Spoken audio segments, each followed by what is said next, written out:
হ্যাঁ, আর জামাতকে বলবো যে বলছিলাম যে আপনারা যদি হেরে যান তাহলে আপনাদের বা আপনারা যদি ভালো কাজ না করেন সরকার এসে আপনাদের সমালোচনা করব। তো সমালোচনা আসলে আর কি করব, একটাই কথাই বলবো যে মানুষের বুডের আপনারা মানে জিম্মাদারি নিচ্ছিলেন, তো সেই জিম্মাদারি রাখতে পারেন নাই আপনারা। তো মানুষ আপনাদের উপর অনেক ভরসা করছিল, অনেক আশা করছিল যে আপনারা হয়তো বা একটা সুষ্ঠু নির্বাচন উপহার দিতে পারবেন। তো আপনারা নির্বাচন কমিশনারের সাথে পেরে উঠেন নাই ফার্স্টের থেকেই কেন বলবো যে আপনারা যখন বিএনপি যখন এই যে 49 জন, এখন শুনতেছে 59 জন ঋণ খেলাপিকে মনোনয়ন দিচ্ছে, তখন কি আপনারা মানে আঙ্গুল চুষতেছিলেন? উইথ ডিউ রেসপেক্ট, আঙ্গুল চুষতেছিলেন? তখনই আপনারা প্রতিবাদ করতেন। মানে ওই যে মানে একজন একটা কথা বলছিল যে দেখি না দেখি না দেখি না দেখি না করতে করতে ওই চুরে চুরি করে নিয়ে গেছে সবকিছু, বুঝছেন? তো আপনারা ওই যে দেখি না আর পাল্লাই পড়ছেন। আমি বলছিলাম অনেক আগে যে আম, দেখি না দেখতে যায়েন না। তো শিবিরের আমরা যেভাবে জয় দেখছিলাম হলগুলাতে, তো ভাবছিলাম যে আমরা এবার বিএনপি না, মানে ভাবছিলাম কাছাকাছি বুটেই থাকবেন আপনারা।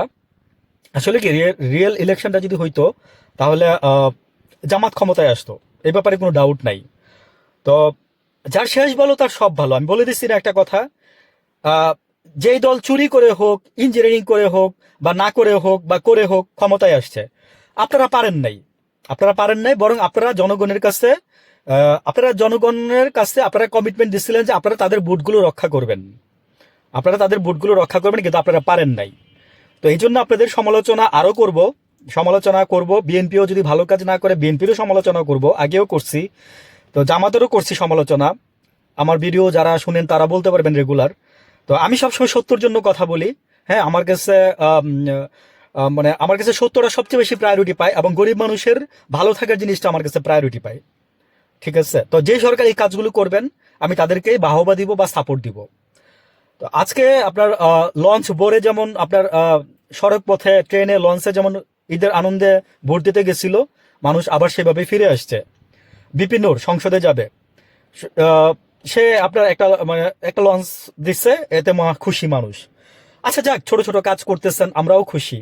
তো কিছু কিছু জায়গায় বিচ্ছিন্ন ঘটনা, বিচ্ছিন্ন না, আমি বলবো যে এই যে আপনারা তারিক যে একটা কথা বলছে জিতে, যে কোথাও কোনো মিছিল করবেন না, আমার মায়ের জন্য পরের দিন দোয়া করবেন। আমি মায়ের মৃত্যুর ভাগাভাগিটাও শেয়ার করতে পারিনি আপনাদের সাথে নির্বাচনের জন্য, শুক্রবার দিন মসজিদে আমি খুব খুশি হয়েছি।